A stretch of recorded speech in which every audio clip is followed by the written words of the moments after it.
Mi experiencia con los gitanos. Allá por el año de 1997, yo trabajaba como pastor de una iglesia en el Estado de México y tuve diversas experiencias que enriquecieron mi vida y ministerio. Muchos feligreses tal vez supongan que solo ellos reciben enseñanzas de su líder, pero la verdad es que en el trabajo pastoral se produce una retroalimentación en la cual también el ministro aprende y crece espiritualmente. Una de esas experiencias fue muy singular y valiosa, por lo que aportó a mi conocimiento de otras culturas. Fue cuando entré en contacto con un grupo de gitanos. Un buen día, durante un culto dominical, llegó a la iglesia una familia compuesta por una pareja joven y sus dos hijos, una niña y un pequeño niño, todos ellos de tez blanca y rasgos muy finos. Al terminar la reunión me acerqué a ellos para conocerlos y muy amablemente se presentaron. Después de aquel primer encuentro, continuaron asistiendo a los servicios dominicales y dándose tiempo para platicar conmigo. En una de esas conversaciones, el joven padre me dijo que él y su familia pertenecían a la comunidad gitana. Para mí fue grato saberlo, porque si bien yo había escuchado hablar de los gitanos, nunca los había conocido personalmente, y esa era una oportunidad para aprender más acerca de su cultura. Esa relación amistosa, que se extendería por varios meses, me dejó algunas lecciones, las cuales, además de aportarme conocimiento, me ayudaron a desmontar algunos mitos con respecto a los gitanos y sobre todo me llevaron a respetar y a apreciar el valor de otros grupos humanos. Lo primero que aprendí fue que la imagen popular que se tiene de los gitanos como gente extravagante y floja no es correcta. Los integrantes de esta comunidad no vestían de manera extraña ni desaliñada. Siempre les vi bien vestidos y limpios. No eran tampoco flojos. Los varones tenían sus propios negocios y todos los días salían a trabajar, lo cual les permitía vivir con cierta holgura, pues tenían buenas camionetas y habitaban en casas grandes en sectores de clase media.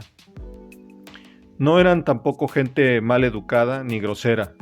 Al contrario, siempre se mostraron muy amables y respetuosos. No eran tampoco repulsivos al trato con personas ajenas a su grupo. Si bien es cierto que es una comunidad un tanto cerrada, son muy amigables y en cuanto uno se gana su confianza, demuestran un gran afecto.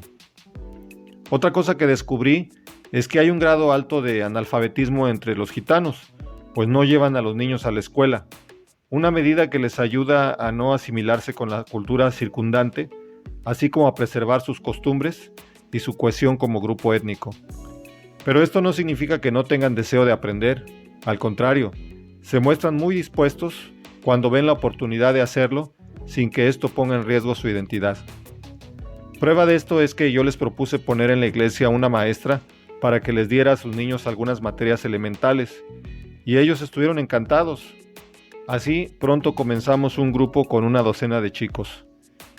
El tiempo que duró esa labor fue muy provechoso, aunque tuvimos que enfrentar algunas dificultades, como mantener a los niños quietos y atentos, pues al no estar acostumbrados a permanecer en un aula, rápidamente se distraían y se ponían a jugar o a correr.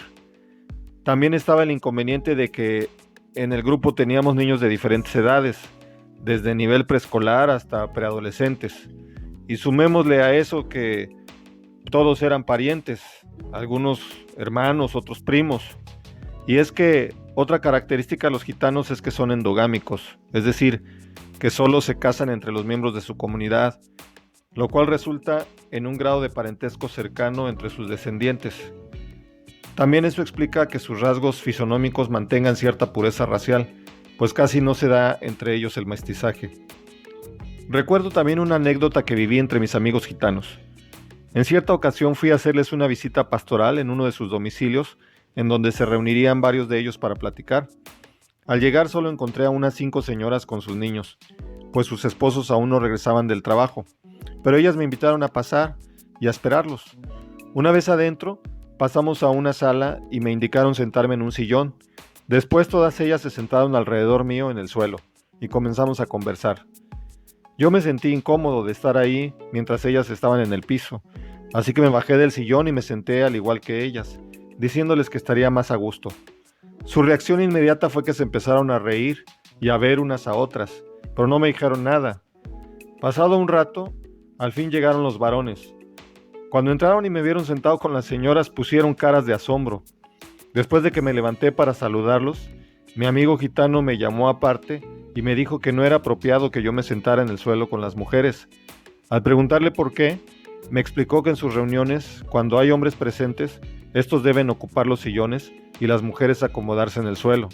Solo cuando no hay varones, ellas pueden sentarse en los sillones. Sé que esta costumbre, para los que no somos gitanos, nos parece extraña y machista. Sin embargo, haciendo a un lado este detalle, yo pude notar que los varones de esta comunidad tratan con cariño y respeto a sus mujeres. Me parece que en aquella misma reunión les pregunté por su origen y por su idioma, pues noté que entre ellos hablaban otra lengua.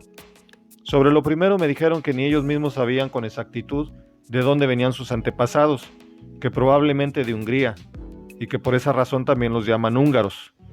En cuanto al idioma me dijeron que era romaní, una especie de mezcla de varias lenguas.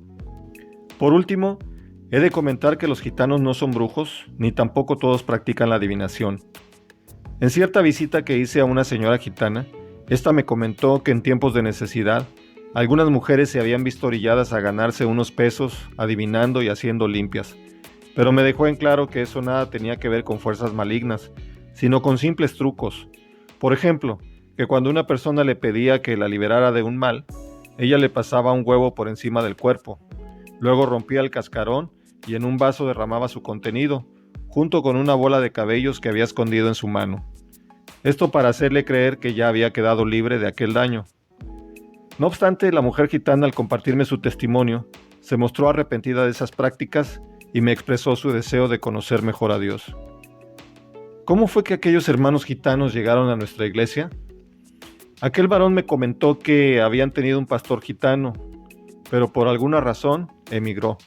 Así que ellos, en su necesidad espiritual, buscaron una iglesia y dieron con la nuestra. Hoy sé que hay muchos gitanos evangélicos en México, pero desarrollan su espiritualidad en comunidades cerradas, a las cuales es difícil que una persona ajena pueda acceder.